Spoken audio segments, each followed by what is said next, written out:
जेन ज़ी जो है उसके पास कोई जिम्मेदारी नहीं है, वो एकदम यंग है, मतलब बिल्कुल अभी उनमें से 90% लोग मैरिड नहीं हैं। जेन मिलेनियल्स की बात करें, जेन एक्स की बात करें, तो उन पर जिम्मेदारियां भी, तो वो स्टेबिलिटी चाहते हैं। तो ये तो एक लॉजिक हमको समझ में आता है। ठीक है, मैं आता हूं मीनू जी के पास। मीनू जी, अब जो भी है ये, अगर हम इसको जनरेशन जो डिफरेंट कैटेगरीज है उसमें बांट के देखें या वर्किंग एनवायरनमेंट में बांट के देखें, लेकिन आखिर क्यों, देखिए क्या एक स्टार्टअप में काम करने के ये सारे फायदे तो हैं, लेकिन मैं ये मान भी लूं कि आप चलिए आप यंग हैं और आपको लगता है कि आपको बहुत सारा फर्क नहीं पड़ता कि आज एक जॉब को छोड़ा दूसरे को, लेकिन स्टेबिलिटी भी तो एक चीज है। ये तो फिर थोड़ा ऐसा नहीं हो गया, जुए जैसा हो गया कि भाई स्टार्टअप ने अच्छा किया तो आपने अच्छा किया, वो फेल हो गया तो आप भी फेल हो गए। See, I would give a insight on this कि स्टार्टअप फेल होना and people joining startup, they join with a zeal कि we will make this happen. जब वो स्टार्टअप में काम कर रहे हैं, they are next owner. Why people are joining more and more this startup? Because जब हम एक स्टार्टअप में जुड़ते हैं ना, जब कॉर्पोरेट में जुड़ते हैं तो वहाँ एक लंबी हायरार्की है, और जब हम स्टार्टअप में जुड़ते हैं we have more chances of becoming the highest position in very short period of time. तो इसके पॉजिटिव जो आज की यूथ देख रही है, उसकी वजह से स्टार्टअप में जो टीम मेंबर्स ज्वाइन करते हैं, they title themselves as a owner, and जो स्टार्टअप के फाउंडर होते हैं उनको आज की ऐसी ही जनरेशन चाहिए जो अपने आप को ओनर टर्म करे। This is why that is more successful model.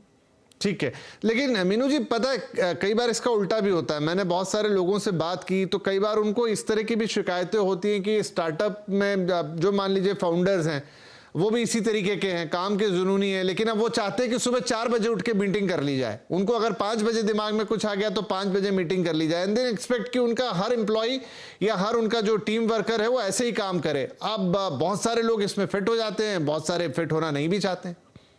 Right. तो इसमें मैं इंसाइट्स ऐसे देना चाहूंगी कि see there are two type of team members in every organization, whether it is small organization, startup or a corporate. अगर हम corporate में भी जाए तो आज भी there are team who are reporting at 7, 8 और 9. So ये तो हो गई कल्चर की बात कि स्टार्टअप किस लेवल तक जुनूनी है और वो अपने टीम मेंबर्स को कितना जुनूनी चाहता है। ये जरूरी नहीं है कि खाली स्टार्टअप में, every corporate also starts early then their time age पर the requirement of the task. तो ये हम नहीं सेग्रीगेट कर सकते कि स्टार्टअप में जरूरी है कि 8 बजे बुलाएंगे या 9 बजे या 10 बजे भी रिपोर्टिंग होंगी। हाँ, एक एक्स्ट्रा एफर्ट जरूर लगता है because that is again a startup, इसलिए। तो सुनील जी, यहाँ पे अगर हम स्टार्टअप को देखें तो ये बात सही है कि आपको ओनरशिप जल्दी, आपको लगता है माफी चाहूंगा, ओनरशिप जल्दी मिलती हुई लगती है अगर स्टार्टअप सक्सेस हो गया।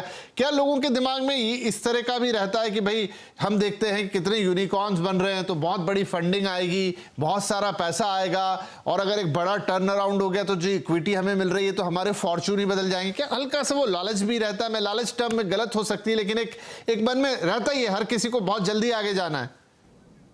देखिए, मैं तो इसको रिस्क टेकिंग एबिलिटी बोलता हूँ लालच की जगह। रिस्क टेकिंग एबिलिटी किसके अंदर है? जैसे फाइनेंशियल में होता है कि आप डेब्ट फंड में जाइए, एनपीएस में डालिए, आपको बहुत कम रिटर्न मिलेगा, और लोग रिस्क लेके म्यूचुअल फंड या इक्विटी में डालते हैं तो पैसा आता है। जी जी। तो स्टार्टअप एक ऐसा इन्वायरमेंट है जहां पे हर कोई अपनी कैपेबिलिटी के ऊपर बेस्ट प्ले करना चाहता है। हर कोई एक ऐसे स्टार्टअप का पार्ट होना चाहता है जो कि बहुत बड़ी कंपनी बने। वो उसके लिए फाइनेंशियल अचीवमेंट के साथ साथ एक लाइफ में प्रोफेशनल अचीवमेंट भी है उसके लिए। लेकिन अगर आप देखिए तो बहुत जगह लोग लिखते हैं अपने आप को को फाउंडर। आप देखेंगे इस कंपनी के कितने को फाउंडर है, क्योंकि को फाउंडर एक तरह से डेजिग्नेशन है स्टार्टअप्स में। तो अगर आप देखते हैं तो आज की डेट में स्टार्टअप एक एक्साइटमेंट है एक सेगमेंट के लिए, और बहुत ही अच्छे प्रोफेशनल्स के लिए, जहां उनको ये लगता है कि किसी भी बड़ी स्टैब्लिश्ड बहुत ही ब्यूरोक्रेटिक एनवायरनमेंट में अगर जाते हैं जो 100 साल 50 साल पुरानी कंपनी है, उस कंपनी के डीप पॉकेट्स हैं, वो कंपनी तुरंत मेरिट नहीं होगी, बट वहां काम करने के लिए इतनी लिमिटेशन है कि आप अपनी कैपेबिलिटी के टॉप पे नहीं प्ले कर सकते। वो कंपनी के जो रूल्स है उसके हिसाब से करने पड़ेंगे। स्टार्टअप में जो एनवायरनमेंट मिलता है, पैसे तो मिलते ही हैं क्योंकि फंडिंग होती है, रिस्क टेकिंग एबिलिटी है, तो सैलरी तो ज्यादा मिलती ही है, बट उसका रिस्क भी होता है कि कल को अगर फंडिंग नहीं मिली और बंद हो गई तो सैलरी नहीं मिलेगी, कुछ दिनों तक आपको जॉब छोड़नी पड़ेगी। वो रिस्क अभी हमने देखा है, बट वो रिस्क शायद पूरे डिसीजन मेकिंग में उतना डिफरेंशिएशन नहीं क्रिएट करता जितना डिसीजन मेकिंग यस में करता है, नो में कम करता है। तो आज की डेट में अगर देखें तो definitely financially it's very viable. बहुत लोग जितना 5 साल में नहीं कमाएंगे उतना 1 या 2 साल में कमा लेते हैं स्टार्टअप में। अगर वो यूनिकॉर्न बन गया, लिस्ट हो गई, ज्यादा फंडिंग आ गई, आपके पास 1% 2% भी शेयर होल्डिंग्स हैं, तो बहुत बड़ी कंपनी हो जाती है, बहुत ज्यादा पैसा हो जाता है, शायद आपको लाइफ टाइम के लिए ज्यादा पैसा नहीं चाहिए होता है उसके बाद। But given set that, her startup के बिजनेस मॉडल, उसकी जो क्या प्रॉब्लम सॉल्व कर रहे हैं मार्केट के अंदर में, एक्चुअली प्रोडक्ट एंड सर्विसेज में दम है नहीं है, किस तरह के फंडिंग ऑर्गेनाइजेशंस उसको बैकअप कर रहे हैं, किस तरह के फाउंडर्स हैं जो स्ट्रेटेजिस्ट हैं जो उन्होंने इंसेप्शन किया है, उसके उनके बिजनेस मॉडल में क्या दम है, ये चीजें बहुत इंपॉर्टेंट होती है। ये शायद आप अगर अच्छे से स्टडी करेंगे तो आप 80 से 90% टाइम सही होंगे, 10 से 20-15% टाइम कुछ भी रॉन्ग जा सकता है, उसकी ज्यादा बहुत ज्यादा अहमियत नहीं होती। बट स्टार्टअप में काम करना आज की डेट में एडवांटेज है, डिसएडवांटेज नहीं है। इसीलिए है, इसीलिए शायद ये डिमांड है। जी, और इसीलिए सर्वे है जहां पर 70% लोग कह रहे हैं कि भाई हम तो कुछ भी वो स्टार्टअप में काम करना चाहेंगे। चलिए, अब ये तो बात ठीक हो गई कि स्टार्टअप क्या है, किस तरीके से चलते हैं, क्या डिमांड करते हैं, किस तरह के लोग वहां पहुंचते हैं। लेकिन जैसा हमने कहा कि इसमें खतरा भी रहता है कि नौकरियां जाती हैं, थोड़ा भी ऊंच नीच होती है तो नौकरियां जाती हैं, हमने देखा पिछला साल। तो क्या आप देख सकते हैं अगर कोई स्टार्टअप ज्वाइन करना चाहते हैं तो क्षितिज जी क्या देखना चाहिए एक स्टार्टअप के अंदर? जैसा भी हल्का सा आइडिया दिया भी सुनील जी ने कि भाई किस तरह का काम कर रही है कंपनी, क्या सिक्लिकल टाइप का बिजनेस है, या कोई चीज़ हो जाएगी तो उसका इम्पैक्ट आ जाएगा, या जैसे अभी हमने कोरोना में ही देखा कि किसी समय तो बिजनेस ऑनलाइन टीचिंग का ऐसा बूम कर गया कि कुछ मानिए नहीं, और जैसे सामान्य हालात हुए तो चीज़ें बदल गई।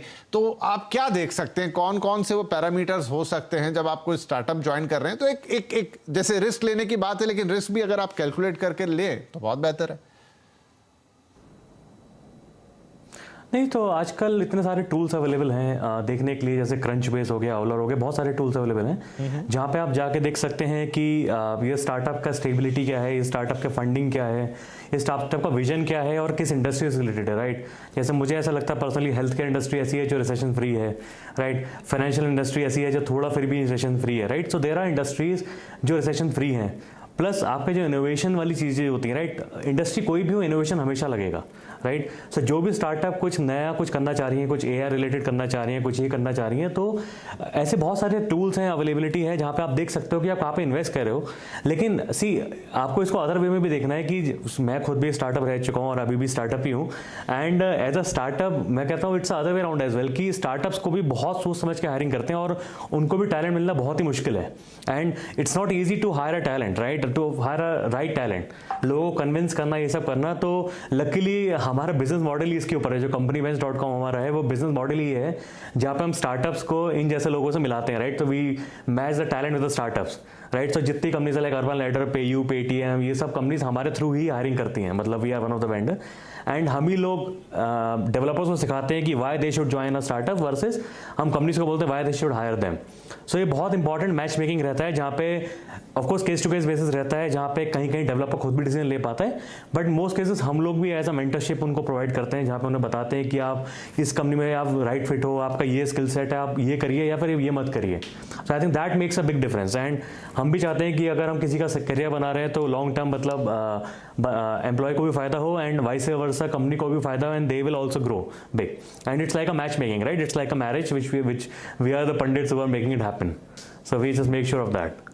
नहीं ठीक है, So, बढ़िया है। चलिए, तो ये makes a big difference, right? yes, तो ये वो कुछ बातें हैं जो शायद जो हायर करने वाले देखते हैं और जहां पर लोगों को भी देखना चाहिए। मैं इसके थोड़े और डिटेल में जाना चाहूंगा कि आप क्या देखें एग्जैक्टली। एक छोटा ब्रेक यहाँ लेना पड़ेगा, लेकिन आगे चल के और ही बात करते हैं कि स्टार्टअप बहुत अच्छा एक नया पूरा इकोसिस्टम है, लेकिन इस इकोसिस्टम को जितना जानेंगे, जितना समझेंगे, उतना आप बेहतर उससे रिटर्न पा पाएंगे, आपको उतना अच्छा जॉब सेटिस्फैक्शन मिलेगा। क्योंकि शायद ये भी कोई गारंटी नहीं कि आप स्टार्टअप के नाम पर किसी भी कंपनी में चले जाएं और आपको उतना ही मजा आए जो आप सोच रहे हैं, आपके दिमाग में जो इमेज है।